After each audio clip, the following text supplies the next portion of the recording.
Hello mga kananay, 5 day. Ay pang-apat na araw na ngayon mga kananay. Bukas ang last day ng pag-juice ko ng mansanas. Ayan. Good for 5 days. Every day 1,750 ml ang dapat kong magawa. Ang ma-produce ko na apple juice para kay Mister. Ayan mga kananay, kung maganda ang magiging resulta niyan, i-reveal ko yan sa inyo. Para makatulong naman, di ba? Makatulong, makaiwas na malaking gastusin. Healthy living ko si Mister. Ako, bara-barabay na lang ako, pero yung si Mister, kailangan natin kasi medyo, 65 years old na siya. Kailangan natin ng alalay sa kanyang health.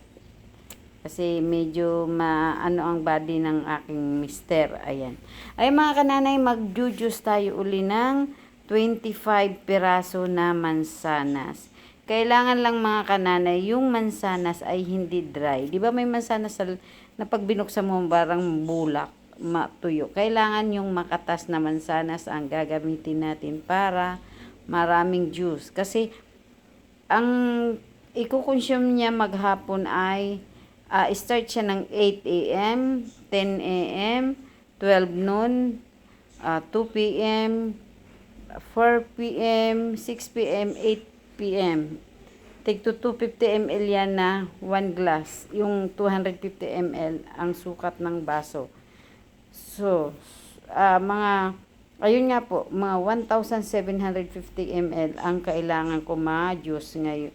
Araw-araw. Start kami nung Monday until sa Friday. Kailangan ma-consume niya lahat yun. Ngayon mga kananay, kung maganda ang magiging resulta, iaano ko yan sa inyo.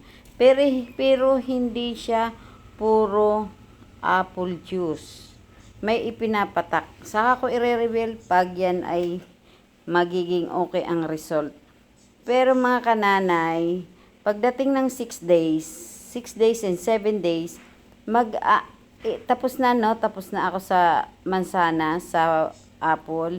Pupunta tayo ngayon sa pang-6 na araw at 7 araw niya, naman ako ng grapes, 180 ml.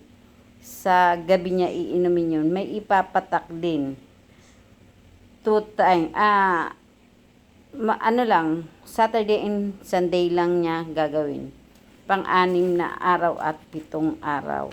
Ngayon, kung magiging maganda ang resulta mga kananay, I promise, i-share ko sa inyo kung paano tayo mag-healthy living na walang mga gamot. Ang gamot, synthetic na gamot. Kasi inaano ko si Mister na kung kinakailangan namin gumawa ng pamamaraan ng mga ganyan-ganyan lang at magiging okay naman. Bakit hindi? Kasi dati, sa totoo lang si Mister dati, 2014 na-diagnose siya ng acute for dialysis.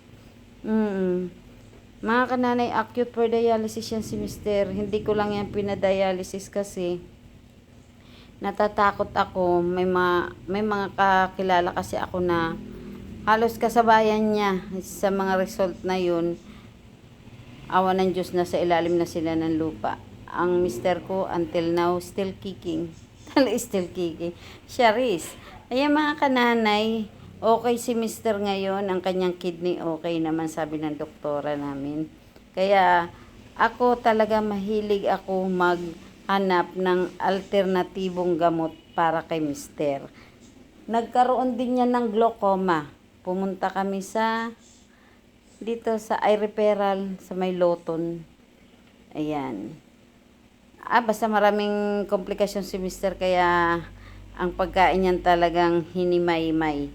Hindi siya pwede ng karne, hindi siya pwede ng Kaya, ayan mga kananay, hanggang dyan na lang. Basta abangan nyo na lang yung revelasyon ko mangyayari sa ginagawa kong ito kay Mister.